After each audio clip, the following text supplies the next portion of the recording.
So if the common enemy is that fixed mindset, then the flip side, just like the superpower and the fatal flaw, the flip side of the common enemy is the driving force. It's what you fight for, right? So, just like Spider-Man fights to save New York, or Batman fights to save Gotham, or Google fights to index and categorize all the world's information, I want to find out what it is that you're fighting for in your business. Maybe as you are moving into this transition and the new people you're working with, what is your new mission? Mm, Great question. And I believe it's the power of curiosity, passion, and purpose. I think if people were more curious, it would create more passion in the world. And then more people would be living their life on purpose. And so I think that's a really important starting point is, what are you curious about? What do you want to learn more about? What intrigues you? Because if you can find that thing, then you can step into it and suddenly it's developing a passion. And the passion then wants you to learn more about it, and it wants you to master it. And so you're then learning and creating passion and mastery of the same thing, which I then think will really lead people to stepping into this world with a purpose. And so I heard the other day a statement called the most transformative purpose. And I love that idea that there is a purpose out there, which is your most transformative purpose, because that's all about change, transition, learning, growth, and it's a journey. Heroes are an inspiring group of people. Every one of them, from the larger-than-life comic book heroes you see on the big silver screen, to everyday heroes that let us live the privileged lives we do. Every hero has a story to tell. From the doctor saving lives at your local hospital, to the war veteran down the street who risked his life for our freedom, to the police officers and the firefighters who risk their safety to ensure ours. Every hero is special and every story worth telling. But there is one class of heroes that I think is often ignored: the entrepreneur, the creator, the producer. The ones who look at the problems in this world and think to themselves, you know what, I can fix that. I can help people. I can make a difference. Then they go out and do exactly that by creating a new product or introducing a new service. Some go on to change the world. Others make a world of difference to their customers. Welcome to The Hero Show. Join us as we pull back the masks on the world's finest heropreneurs and learn the secrets to their powers, their success, and their influence, so you can use those secrets to attract more sales, make more money, and experience more freedom in your business. I'm your host, Richard Matthews, and we are on in 3, 2, 1. Hello and welcome back to The Hero Show. My name is Richard Matthews, and today I have the pleasure of having on the line Tony Everett. Tony, are you there? I am, yes. Awesome. Glad to have you here. I know before we get started here, you were telling me you're in Orange County, California, starting to warm up here. We're visiting this part of the country for seeing family this time of the year, and it is roasty toasty. I'm actually like sweating, It which is is fun getting for the warmer. wintertime. Yes. Yeah. California winter for you. You can still sweat in January. So what I want to do before we get too far into the interview is just do a brief introduction of who you are, and then we'll dive in and talk a little bit about your story. So Tony, you are the founder of My Personal Best Coaching, where you are working on inspiring individuals to discover their purpose, ignite their passion, and unlock their limitless potential. So what I want to do before we get too far into the interview is let's talk about what you're known for. It sets up who you are now, what your business is like, who do you serve, what do you do for them? For sure, yeah. So it's really about individuals who are struggling and confused, lost with a lack of direction and purpose. I've been mainly working with athletes in that world, and the athletes are the athletes who are coming to the end of their career and not knowing what comes next. But I found with working with athletes that it's a bigger issue as well, just in the business world, where people are not liking their jobs, not liking their careers, and they don't know where to go and what to do next. And so, what I'm really looking to do is plug them back into that youthful passion that they used to have, the thing that they love to do, the thing that just lit them up, and plug them back into that, and then get them to take that into the world. So they've got a little bit more life and energy and joy for the world around them. Yeah, I know that's pretty common in the business world after a sale of a business too. Like when if you spent, 5, 10, 15 years building a business up and then you exit and then you end up in the same sort of boat like an athlete who's at the end of their career, like, what do we do now? Right. Yeah. We did the thing and now we have to figure out what we do with the rest of our life. Yeah. And it's a lot to do with identity, right? We've got our identity as an athlete, an identity as a business owner, whatever that identity is, we get stuck into that and we believe that's all that we've got to look forward to for the rest of our lives. When really there are other identities that we can plug into and we can just shed these things and just step into a bigger purpose than just what's in front of us right now. Yeah, I know one of the things that I've always focused on is the idea that everything in life has a season, right? And the seasons change and that's okay. It's okay to step into the next season. and see Yeah. what that brings you, whether it's relationships or goals or things that you're working on. And, sometimes those transitions can be difficult, but if you were just aware that everything is seasonal, that it helps, at least it helps me with those transitions. Right. Absolutely. I'm in the midst of one myself, which is interesting.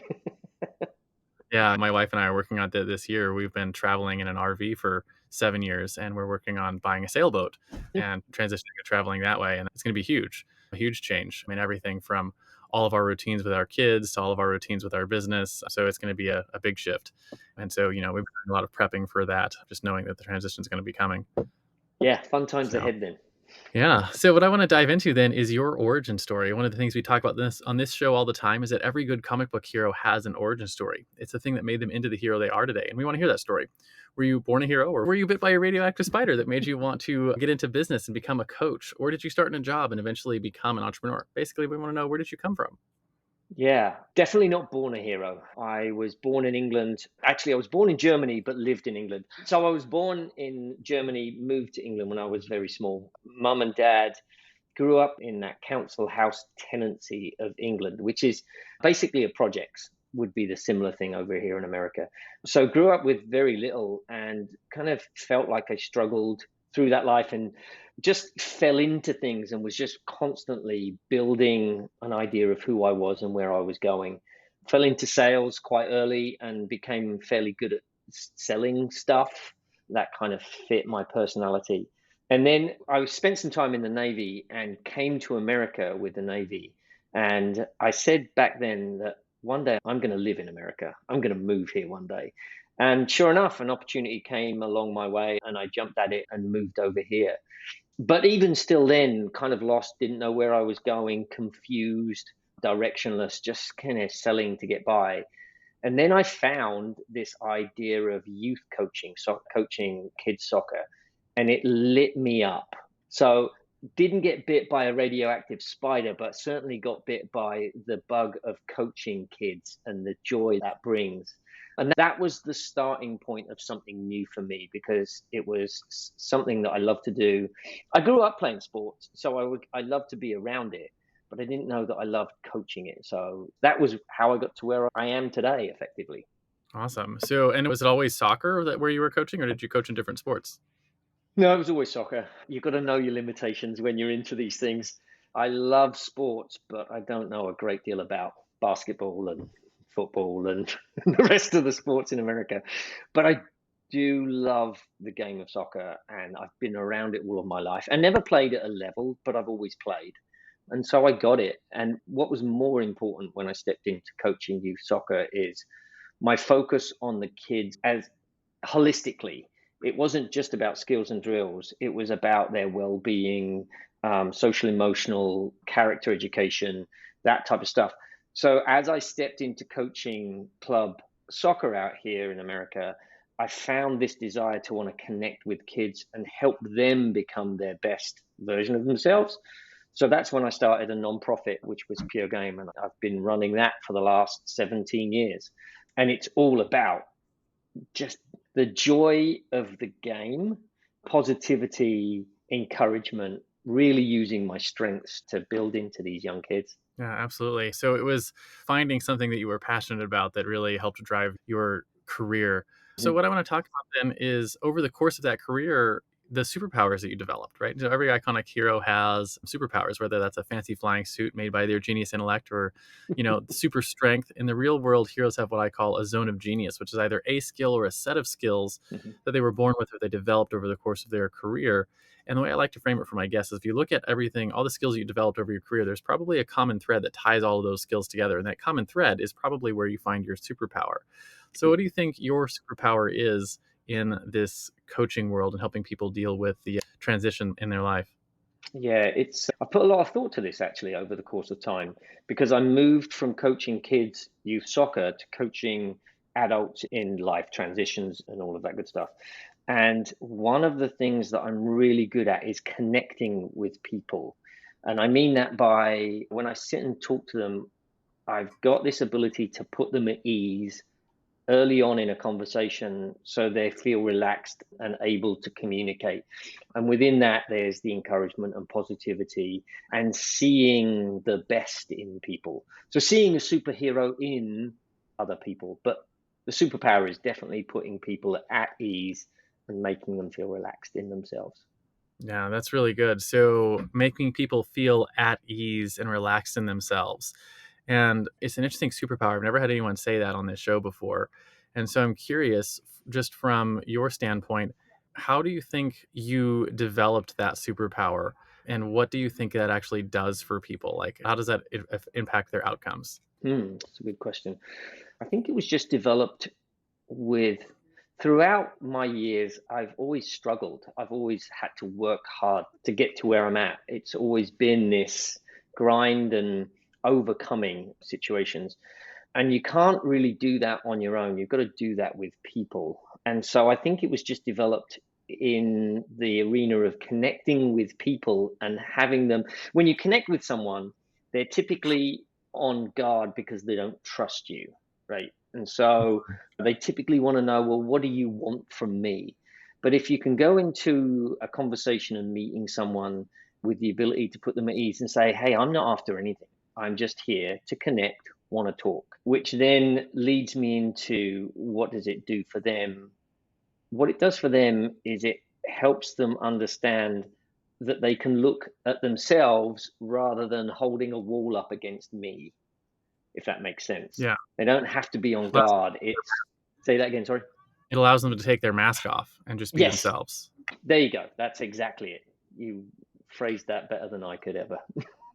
So it's a form of empathy then, where you can just step aside and be like, hey, this space is for you, right? And you can help them move, work through whatever it is they're working through. Yeah, yeah. And I think that's the superpower, but the gifts that go with that is curiosity, listening, being present in that space and just being with them. Yeah. Yeah, I always call that being ignorant and curious, right? Even if you know everything there is to know, when you sit down with someone, you can be ignorant and curious, Yeah, yeah, for sure you can. and just show up for them. And it's how you give a good interview, right? If you show up Mhm. and do like these things, it's like even if you know a lot about coaching, you can be ignorant about coaching for 20 minutes while you listen to someone and understand who they Absolutely. are and what they're doing. And it sounds like that's what you're doing. It's just like, hey, I know a lot about soccer and I know about life transitions. I've done this a lot before, but you can just be ignorant and let them tell their story, let them be Yeah, who they are. Because a lot of times they already know the answers. They just need to work through it. yeah, absolutely. It's about emptying your cup, right? If I come into this meeting with a full cup, then I've got no space for curiosity. But if I actually can empty a cup first and then sit there and say, that's interesting, tell me more. Yeah, absolutely.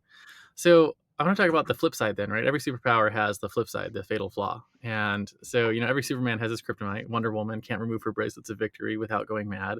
And you probably have a flaw that's held you back in your business. For me, it was a couple of things. I struggled with perfectionism, right? Kept me from shipping product.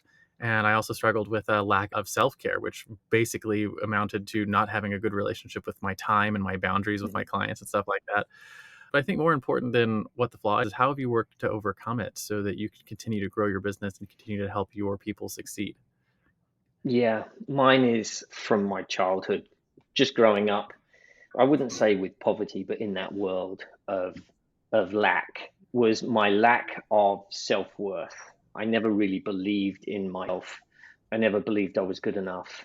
I never believed I was worthy to be here present in front of you talking. And so that's always held me back. Put that very big glass ceiling over my head that stopped me from stepping into my biggest potential. And how I've overcome that is a lot of reading, a lot of studying of content out there about self-worth and just the self, right, and that kind of stuff. So learning, being open to learning, being open to the fact that hey, I'm here, I am good enough, I've got my gift, and I don't have to compare that with you or with anyone else around me. I'm good in my lane, and that's what's helped me kind of It's overcome one that. of those things everyone struggles with a little bit is that self-worth or that imposter syndrome. And there's, the problem we have is we have access to everybody on the planet right now, and there's Mhm. always a bigger fish, right? There's Mhm. always the Elon Musk of every industry, right? Whatever it is, and you're like, I'm not that good, right? And so we tend to want to compare ourselves with other people, and there's probably some evolutionary reason for that. There's some value to it, but what we need to couch that with is the idea that, like, no matter what it is that you do, there is someone who is suffering from a problem right now that you Mhm. and your delivery and your history and your story and your perspective will help them solve, Yes. right? And if you don't actually, buy into that value, buy into your own value, you won't be able to help them, Right. right? And it's both simultaneously a sobering thought and a freeing thought to realize, like, no, I have to get out and put my message and my value into the world. Yeah. And I talk a lot about this. I am being two of the most powerful words that we can use, because whatever follows typically becomes a truth statement. But you can't just change something. So you can't just say, I am not worthy to, oh, I am worthy, because our brain understands the difference between the two and will fight you against it just because of past experiences. But starting a sentence with I am becoming allows you to grow into something that you want to be. I mean, it's a journey, and that's what I've been focused on for the last 8 to 10 years. Is I am becoming, and it's always a growth in that, which is healthy. Yeah, my martial arts instructor, he always talks about, practice, you hear the phrase practice makes perfect, and he's like, nope, practice makes permanent. And so that it just strikes me in the same kind of way that you're like, hey, I am becoming a martial artist. I am becoming a sailor. I am becoming a better coach, right? And it Hmm. allows you to practice the idea that you're in a constant state of improvement, right? Because Yeah, that's what practice does. It makes permanent. yeah, And so when you say something with finality, like I am a martial artist, then you're done. There's no absolutely. growth there. And so I really like that phrasing of I am becoming as a way to build an identity. Yeah, it's very healthy for young people to understand. Yeah, yeah. And it's interesting because, like, you hear a lot in the coaching space about learning how to build an identity, right? Because everything flows from your identity. It flows from what you've decided you are, Hmm. right? And I really like that idea of building progress and journey into your identity, Yes. just with the language that you use. Yeah, That's language cool. is really important, very important with how you say things, for Yeah. sure. Yeah. So then I want to talk about your common enemy, right? Every superhero has an arch nemesis, right? It's a thing that they constantly have to fight against in their world. In the world of business, it takes on many forms, but generally speaking, we're putting in the context of your clients. And it's a mindset or a flaw that they have that you're constantly have to fight to overcome, right? So that you can actually get them the results they came to you for in the first place. So, perhaps we're talking, you just started working in the business world. So maybe this is your adult athletes who are transitioning into their professional lives afterwards, right? What's a mindset or a flaw that you constantly have to fight against in that space to actually help them achieve that transition? Yeah, that's an easy one. It's a fixed mindset. It's this idea that this is who I am. I'm in this lane, I'm in this thing, and I can't do that. Oh yeah, but you don't know my story and I can't do that. And they're very fixed in their thinking that they can't change, they can't move. My story has made me who I am. I'm an athlete, for instance. And so the fixed mindset holds people back. And we all have a fixed mindset to a degree, but really understanding where your fixed mindset turns up is very important if you want to move into a journey of growth and development, because fixed mindsets don't work in growth and development. They say, this is as good as it gets. I'm stuck here. That's that whole thing we just talked about, right? Is when you say I am an athlete, it's finished, right? It's done. Hmm. Like you can't Yeah. do anything about that. So if you can add that becoming portion, right? The journey portion, you can shift what you want to do. Yeah. And I know it's like I've seen that come up in my own life, right? I told you before, we've been traveling for 7 years, right? And it's like, so part of that identity, part of my story currently when I go out and I, speak on stages or I talk with people is, I am a full-time traveler. That's part of who I am, right? I'm a dad, I am a husband. And I know that some of those things are seasonal, right? As eventually my wife and I will settle down. Eventually our kids will move out. And so, I won't be a full-time parent anymore and I won't be a full-time traveler anymore. And Mhm. I already see in my head that thinking that, like, hey, when I get to those stages, I'll have to start changing the language I use to describe myself. And I feel that uncomfortableness already, right? And even if it's like 15 years in the future, Yeah. right? Yeah. And it's just an awareness of how important your language is and how important that story is you tell yourself, right? Yeah. The story you tell about yourself. Yeah. Um, And it and also comes down to that cup. I model right. If you believe your cup is full, then there is no learning anymore. And if you go into a situation believing you know everything about that situation, your cup is full. So you've got to empty that cup to be curious and to learn more. And so a full cup or a growth mind or a fixed mindset are the same kind of idea. They're just stuck and that's it. And there's nothing to Yeah. do beyond that. And we've got to either empty the cup or go, oh, there is a potential. I'm not good at that yet. Changes things into a growth mindset.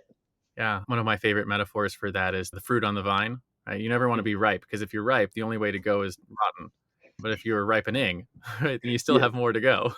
I like that. I like that idea. I like Uh, that. There's a good book out there on all of this. It's Life is in the Transitions. I can't remember the oh author, but yeah. Life is in the I, Transitions is a good book about all of that idea and that we'll concept. see if we can find a link to that and put it in the resources for the episode. But yeah, Yeah, life is in the transitions.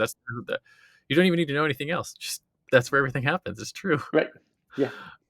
So if the common enemy is that fixed mindset, then the flip side, just like the superpower and the fatal flaw, the flip side of the common enemy is the driving force. It's what you fight for, right? So, just like Spider-Man fights to save New York or Batman fights to save Gotham or Google fights to index and categorize all the world's information, I want to find out what it is that you're fighting for in your business. Maybe as you are moving into this transition and the new people you're working with, what is your new mission? Mm, great question. And I believe it's the power of curiosity, passion, and purpose.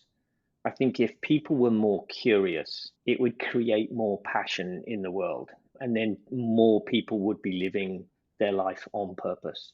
And so I think that's a really important starting point is what are you curious about? What do you want to learn more about? What intrigues you? Because if you can find that thing, then you can step into it and suddenly it's developing a passion. And the passion then wants you to learn more about it and it wants you to master it. And so you're then learning and creating passion and mastery of the same thing, which I then think will really lead people to stepping into this world with a purpose. And so I heard the other day a statement called the most transformative purpose. And I love that idea that there is a purpose out there, which is your most transformative purpose, because that's all about change, transition, learning, growth, and it's a journey.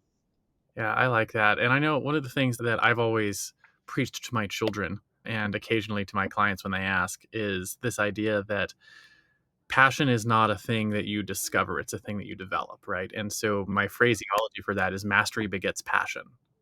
And I think for whatever reason, there's a lot of people on the world that are out searching for a passion. I don't know what I'm passionate about. I don't know what I'm passionate about. And what I've always told people is like, if you want, like, you develop passion through mastery. And so pick something. I love your thought. And it's something that I should probably start incorporating is the idea that curiosity is the beginning of mastery. And Yeah. mastery is where passion comes from. So start with your curiosity. What do you want to learn about? What do you want to develop skills in? And start Mhm. to developing those skills, and you'll find the things that you actually are willing to develop skills in that you build mastery for will create passion, right? And the more you Yeah. master it, the more you become passionate about it. I like that whole thought process. Yeah. And it's not that hard to do when you think about it. When you think about curiosity, you could start creating a curiosity list and just start writing things down that you're curious about. What is it about? I did this myself and I found that human behavior, thought process, decision making, psychology, all of these things were in my curiosity list.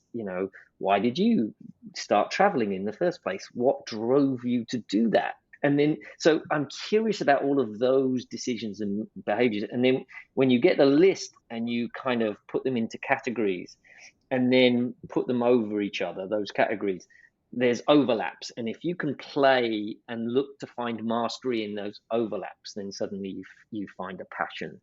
And that's Yeah. it. That's then really, that fires you up then because you do want to make. Yeah. So what's interesting there is I've got a lot of experience in that whole exploring the curiosity side. And what I want to give people is permission to be curious about things that you will find out after you play with them that you don't actually care, right? Yes. And that's okay. It's part of that process. And so, like, just as an example for you, since we started traveling, I've gotten into a lot of things, everything from plumbing work to electrical work to I learned to do fiberglass repair. I taught myself piano. I went through drawing courses, learned to do drawing. I learned to do calligraphy.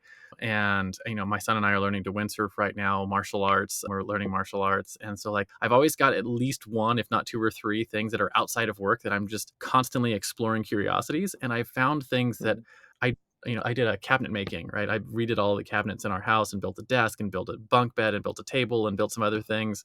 And you find out over the course of doing these things that, like, okay, I will do cabinet making if I need to, but it's not something I'm ever going to become passionate about, right? Same thing with Right. calligraphy. I really enjoyed like learning the process of calligraphy and getting through it. I bought all the cool tools and learned how to do it and spent 3 or 4 months playing with it. And then I was like, yeah, this is just not for me. But then some of the other things like martial arts has really stuck, right? And the Hmm. same thing with like windsurfing is really stuck. And learning the piano has stuck. But like drawing did not. Went through a couple of drawing courses and got really good at a couple of different styles of it. And I was just like, I just don't enjoy this process. Right. And it's, Yeah. but you can explore a curiosity and find out, okay, that's not for me. And even get to the point where you're good at it. Right. And still not like it. And that's okay. And that's why you keep that open to just keep exploring your curiosities and seeing things. And then the other part of that is if you keep doing that, you end up with this whole book of skills. Like Yeah. maybe you can do things there, right? Like I can draw if I need to draw. If my daughters want to sit down and draw, I can like I know enough about it to do it with them and to do it well, right? Even though it's not my thing, it's not where my passion is. So Hmm. I want to give people permission to explore without having to find your passion every time. Yes. Yeah, I did the drawing thing as well. You got further down the road than I did. I took a couple of drawing classes, and as I was working through the drawing class, I was like, nope, this one isn't for me. This one's not for me. Yeah. And it's funny because like you'll get to different places with things, right? So like the cabinet making, I went, the woodworking stuff, I got pretty far, right? Like I made Mm. like 30 different cabinets. I made a table. I made benches with drawers on them. I did drawer boxes. I made a whole custom desk. I made a custom cutting board, and I did all this stuff. And I was like, I was enjoying it. And then like after I was done with all those things, I was like, yeah, that's not for me. That was it. Like maybe occasionally in the future, like I have the skills now, but it's just not something that I'm going to spend much time doing. Right. But then the sad thing is how many people get to that point and then look back at it and go, well, that was a waste of time because I'm not doing anything with it now. And that's the saddest part about the curiosity piece is they people feel that if I go into it and don't make it my passion, then I've just wasted my time. And that's not true. It's not that you've wasted your time. You've learned a skill that wasn't your passion. Brilliant. Now let's look at something else that could be a passion. Right? Don't look at it as that Yeah. was a waste of time. Think of it as that was time well invested that taught me something. Yeah, and one of the things that I've always looked at, and maybe this is helpful for our listeners, because this is of any of the interviews we've done, this is probably one of the more important discussions is learning how to explore your own curiosities and be okay with the outcomes of them, right? It's Hmm. a huge part of just the human experience in general. And the path to success in anything starts with this curiosity piece. And so I want Hmm. people to understand that like it's not a waste of time because even if you get as far as I did with say woodworking, right? It's a you have trained the brain pathways for learning, right? And the Hmm. more you do that, the more you train those brain pathways for learning, the easier it is for you to pick up skills. The shorter the path to mastery becomes on any other thing that you do, right? Hmm. And because it's the same learning pathways every single time. So, you heard me mention 5 or 6 different things, or maybe, at this point, it's probably like 10 or 15 different skills that I've gotten fairly good at over the last, half a decade or more. And each time you do that, the time to mastery becomes shorter because you are training a really important skill. And it's that meta skill of learning how to learn.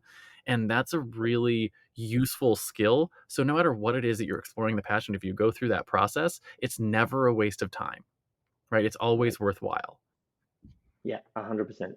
I'm doing something really silly right now, but I think that I'm curious about it. I'm teaching myself to write with my left hand, and it's the most awkward thing in the world, and it looks like a spider's crawled across my page. But I'm working at it because of the brain pathways that I'm hoping that it will create. I have no idea where it's going, but I'm curious about the journey that I'm currently on. I don't know. I almost exactly the same thing. I told you I was learning piano, right? Yeah. And so my biggest problem with the piano is I can't get my left hand and my right hand to work together. And in order to play the piano, they Okay. have to work together. And so the skill that I picked up to get my left hand to work together is I started to learn to juggle. And I went to a Yep. juggling class, and I hired a juggling coach, and I learned to juggle, and I can juggle now, right? And I practice, a couple times a week juggling, and what's interesting about that is it has had a direct impact on my ability to play with my left hand on the piano. Yep. And so it's just you're just, finding new and interesting ways to build those brain pathways and to learn things. So, yeah, I get that. Yeah. Yeah. By the way, here's an interesting fact. Juggling also helps with the speed in which you read. I took a speed reading class because I wanted to increase my reading speed. And again, because I want to read more. And juggling, because it gets you to focus on that non space in between the juggling balls in your hands, right? Because you're Mhm. watching the non space. Yeah, it increases your ability to read faster. That's fascinating. I didn't know that. I was just trying to get my left hand to be as coordinated as my right hand, and it has been the most like, for whatever reason, practicing it on the piano doesn't seem to help, but practicing it with the juggling Hmm. does help, and then it shows up in the piano. Yeah. And so that's interesting. I did something similar with the learning to write with your left hand. Have you ever heard of the Dvorak keyboard? So, like, we use the QWERTY keyboard, the key WERTY, Hmm. and the Dvorak is DVORIK, where the keys are all arranged differently, and they are arranged where the most used letters are on the home row instead Oh, of the way they're arranged on the keyboard now. And so I went through a whole phase where I was trying to learn the Dvorak keyboard, not because I knew I could change the keyboards on all the devices that I use, although nowadays with software keyboards you can, but just because I wanted that process of like retraining your brain to learn something. yeah. And yeah, I imagine that's a similar reason why you are trying to learn left-handed writing. Not that you're ever expecting your left hand to be as good as your right hand, but just training that brain pathway. It is exactly that. And I'm curious about where it goes and what it helps me with. And so we'll see. It's an interesting Yeah. pathway. That's fascinating. So I know that's a really cool discussion, but I want to talk more practical, right? We talk on this show about your hero's tool belt, and just like every superhero has their awesome gadgets like batarangs or web slingers or laser eyes. I want to talk about the top one or two tools that you use every day that you couldn't live without in your business. Could be anything from your notepad to your calendar to something you use for your marketing tools or something you use for your product delivery with your actual clients. Anything you think is essential to getting your job done on a daily basis. That's a very good question. I would say the first one, the thing that I use a lot is the I am becoming work. I do that all of the time because I want to know, I want the growth. So I try and remind myself that is a tool for me to grow. Mindfulness, meditation, journaling, that my time in the morning is sacred time. So that is a tool that I've developed that I could not do without, I think, nowadays. A So more let's recent, carry on. I was say let's talk a little bit more about the I am becoming then. And so let's talk about how you actually use that practically in your life. What do you actually do with that? Is that like part of your morning affirmations? Is it part of your meditations? Do you put them up on like your screen notepads? Like how do you actually input that I am becoming statements into your daily life? Yeah, so yes, I do it in my morning routine and I look at the journey that I am on. A good example of this is reading. I never considered myself a reader, and so I would never read. I would always kind of pick up a book and dabble with it, and it took me ages to read a book. And so I put this I am becoming in place, and then I gave myself a score sheet from 1 to 5. One being that I either didn't read or maybe read a couple of words. Two was I read an entire paragraph. Three was I read an entire page. Four was I read a couple of pages. And five was I read a whole chapter. And so I would then score myself daily on this progress of my reading. And every day I would put one or two, three or four. And then over the course of time, I was then marking myself as 4 or 5. So it was this growth journey that I could see happening in front of me of my reading capacity. And this I am becoming became a journey of ones, twos, threes, fives on a constant daily basis that allowed me to then be proud of the progress I was making. And so I could just track what I was doing. That was one of the ones that I've got. Meditation, journaling, when I started that, I am becoming someone who meditates. I would grade myself on whether I meditated in the morning, in the evening, whatever it was. And so you're sort of combining the I am becoming statements with journaling to just sort of keep track of how you are becoming. Yeah, yeah. And then once you start regularly scoring fives, then you can kind of put that process to one side. You don't need to, because then it just becomes laborious because I now read every single day. So I am a reader, but I'm continually growing in my reading capacity. And then I'll find something else to. I'm becoming a left-handed writer. So did I write a sentence, a word, a sentence, a paragraph, right? It's that type of growth that helps me see progress and helps me see the journey unfolding in front of me. Yeah, that's really fascinating. So I do something sort of similar, and it's more on the, I guess, the affirmation and just top of mind sort of thing. And so like at the current moment, I told you my wife and I are working on buying a sailing boat. And so I have a little, the little photo, what do you call it? The photo widget on my phone that's taking up the top like Mm-hmm. half of our my screen on my phone, and like all of my apps are below that. And it's just a photo of the dream sailboat that my wife and I are looking at. And it says, I enjoy traveling the world in our, whatever the name of the boat is. And it's just at the top of my phone. So every time I have to check a notification or I have to open an app or look at it, it's just there on the front. Right. And it's on the thing. Mm-hmm. So I'm reading that every single time, 4 or 5 times a day. I'm just reading that affirmation. I mean, it's also on my desktop on my computer, and it's on the background of my watch. When every time I look at my watch, I see it. And Yeah. I did some sort of damage to my big toe on my left foot, so it's got a big old bruise on it. And the bruises stay under your toenail for like a year. So I've had my wife been Mm-hmm. painting a little sailboat on my toe to cover up the bruise, and so I've got a little painted sailboat on the toe, and it's just. So even when I'm in the shower and I look down and wash my feet, I'm like, oh, look, there it is. That's the thing I'm working towards right now. And it's the same kind of process Yeah. where you're just constantly working on that. Hey, this is the thing that I'm working towards right now. It's the current journey. And it opens up the mind. I think anything like that opens up the mind to be more of a growth mindset rather than that fixed and giving up type mindset that we get. Yeah, absolutely. Speaking of heroic tools, I want to take a few minutes to tell you about a tool we built that powers the Hero Show and is now this show's primary sponsor. Hey there, fellow podcaster. Having a weekly audio and video show on all the major online networks that builds your brand, creates fame, and drives sales for your business doesn't have to be hard. I know it feels that way because you've tried managing your show internally and realize how resource intensive it can be. You felt the pain of pouring 8 to 10 hours of work into just getting 1 hour of content published and promoted all over the place. You see the drain on your resources, but you do it anyways because you know how powerful it is. Heck, you've probably even tried some of those automated solutions and ended up with stuff that makes your brand look cheesy and cheap. That's not helping grow your business.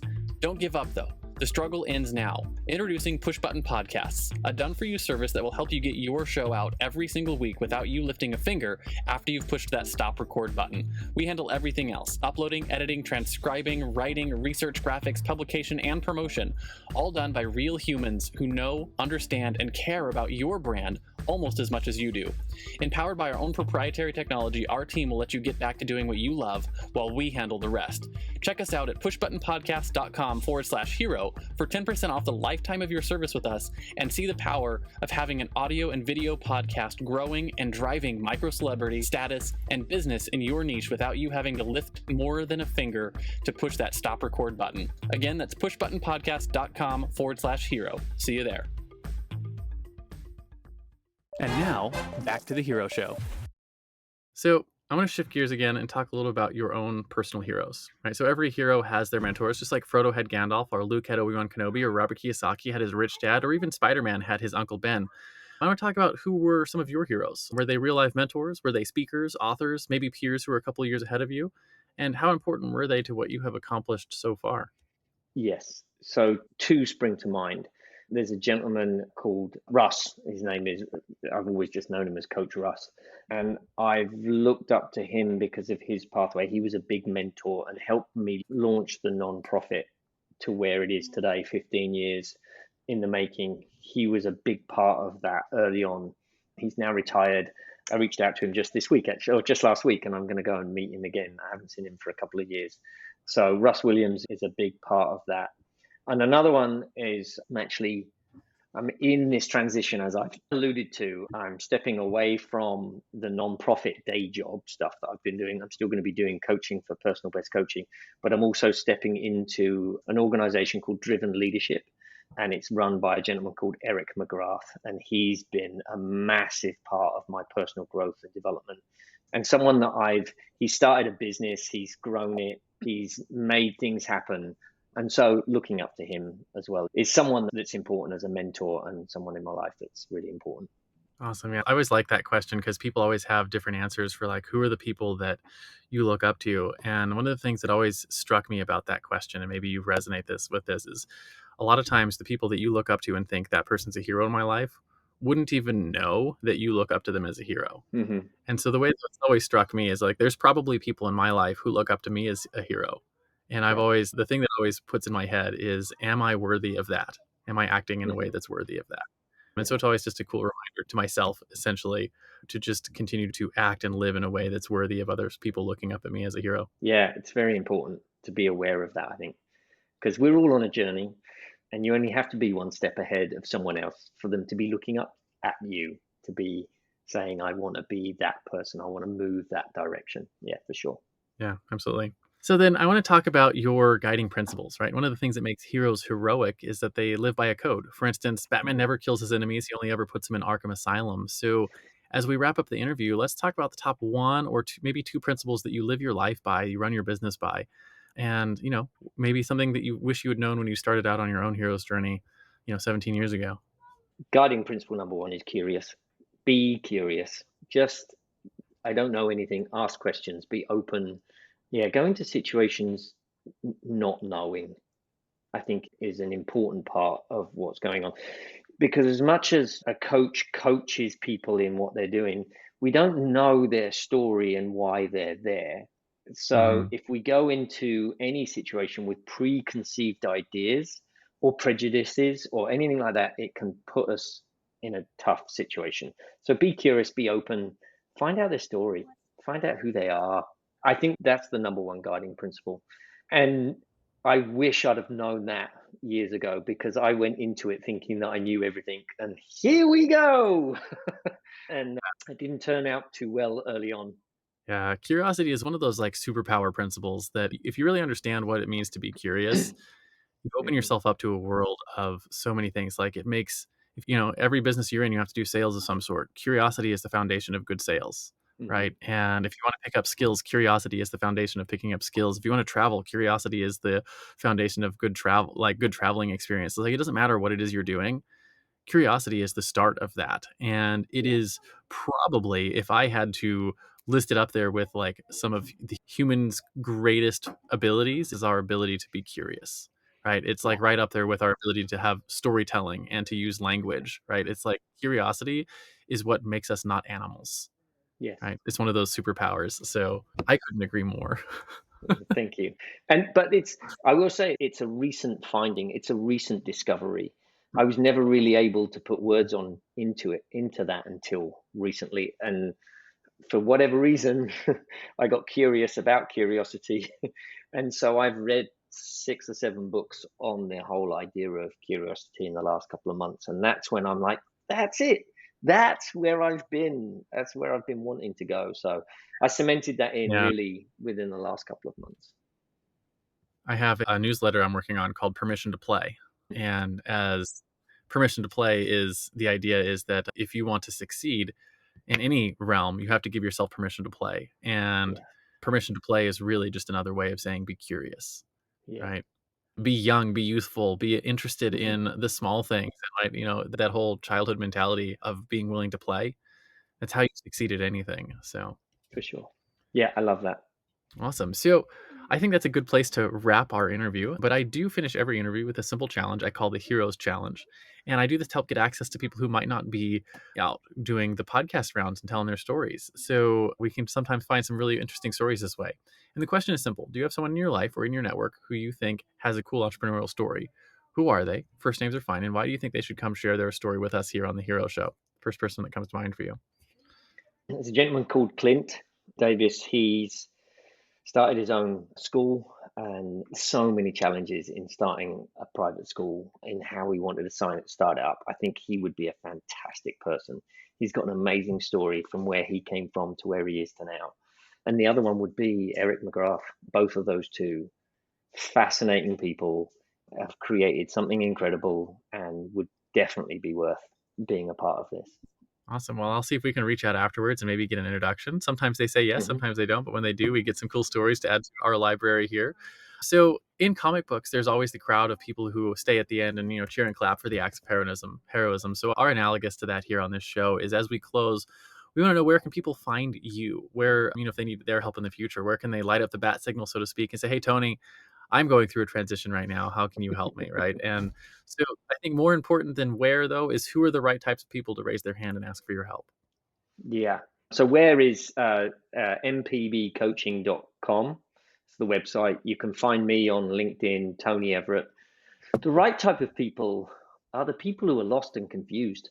Part of my coaching journey is I'm actually serving myself as a teenager, as a 20-something who was genuinely lost and confused in life, had no idea where I was going and what I was doing. And so those people who know there's something deeper there, they know that there's a purpose, but they can't find it, they don't know where to look, they're the people I want to talk to. I love helping people tap into that curiosity mindset, developing mastery, passion, purpose.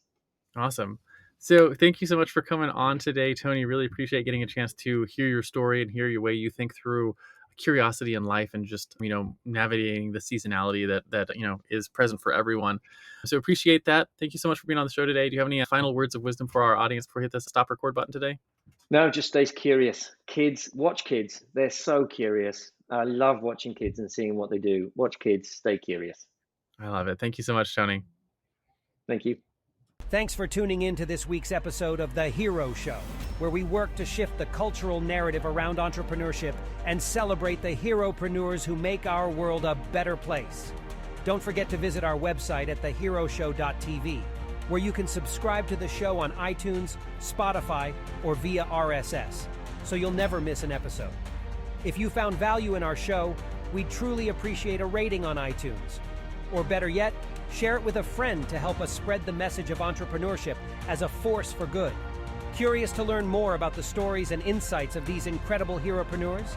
Check out our in-depth interviews and resources on our website. Together, let's support and inspire the next generation of entrepreneurs as they embark on their own heroic journeys.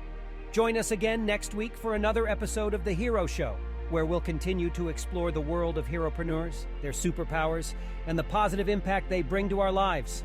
Until then, stay heroic.